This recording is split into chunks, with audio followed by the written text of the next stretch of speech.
And right now, you have a brand, and which is Flavianos. Yes.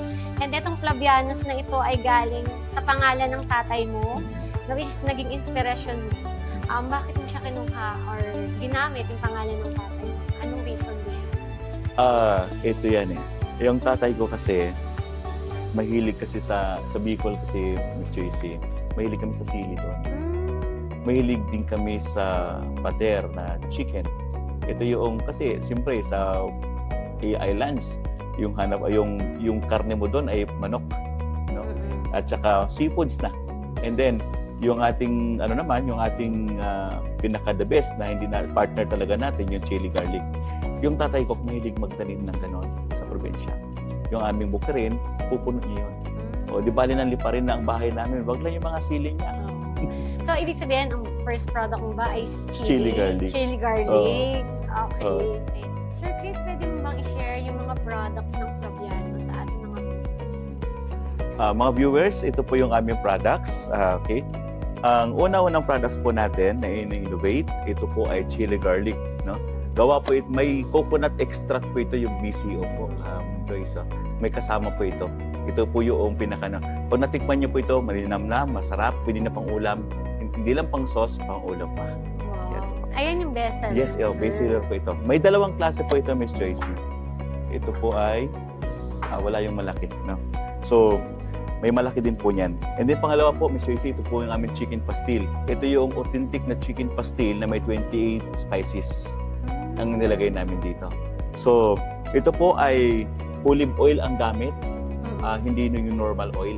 So, mas healthy. Mas healthy. Na kahit yung oil, pwede mo nang kainin. O isahog mo lang, wag mo ilamin. Sahog lang. Masarap po Sama ito. lang sa kanin. Kahit yung oil, malasang-malasa dahil po sa 28 spices na nakasama dito sa chicken pastil natin. Ito po ay traditional tribe pater. Ang pater, sabihin, ito po yung hinihimay-himay. Tapos ginigisa. Yun po ang amin sa probinsya eh. Na pag once diba ng native doon, himay-himay mo lang tapos okay na. Meron din po tayong bagnet bagoong. Bagnet bagoong po natin, siyempre normal na ito sa market. Pero ito po ay may kasamang bagnet sa loob. Okay. Ang lasa nito ay malinamnam, mabango at siyempre masarap. So, hindi siya ordinary na bagoong Yes. na lang, hindi mo mararamdaman yung karne. May karne siya Yes, sa loob. may karne sa loob. Mayroon siyang bagnet sa loob.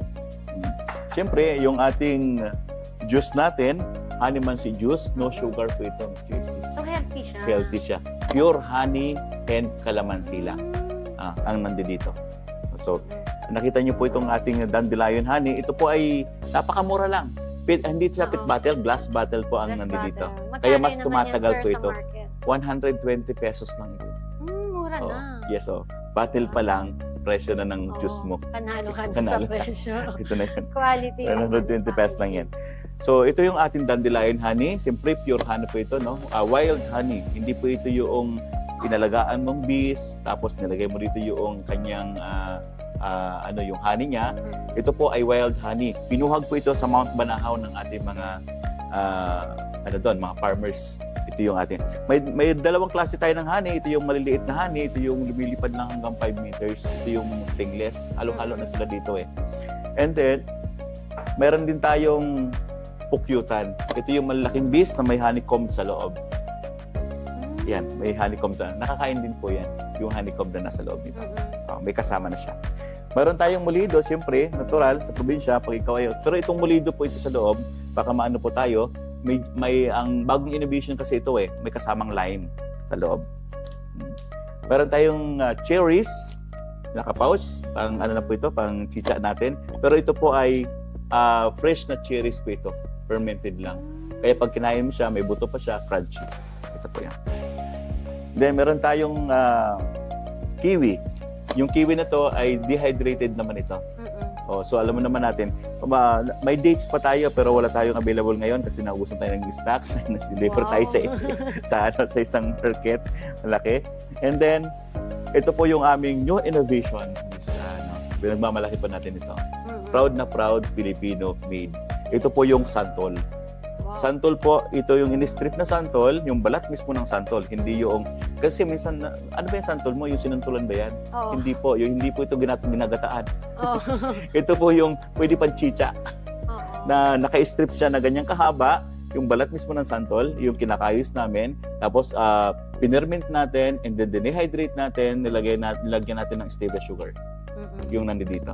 So, masarap na masarap po ito. Ito po yung pang regalo po talaga sa mga nag-a-abroad. Ito po yung kanilang binibili. Yan po. Yung mga products mo, sir, ikaw talaga nag-invent. Yes po. Wow. Iba't iba yung ano niyan, ingredients niyan, Mm. di ba? Pero, ano yan, meron ka rin mga naging challenge. Yun nga yung kwento mo Mm. kanina, na nasisira. Yes, Tama opo. ba? Parang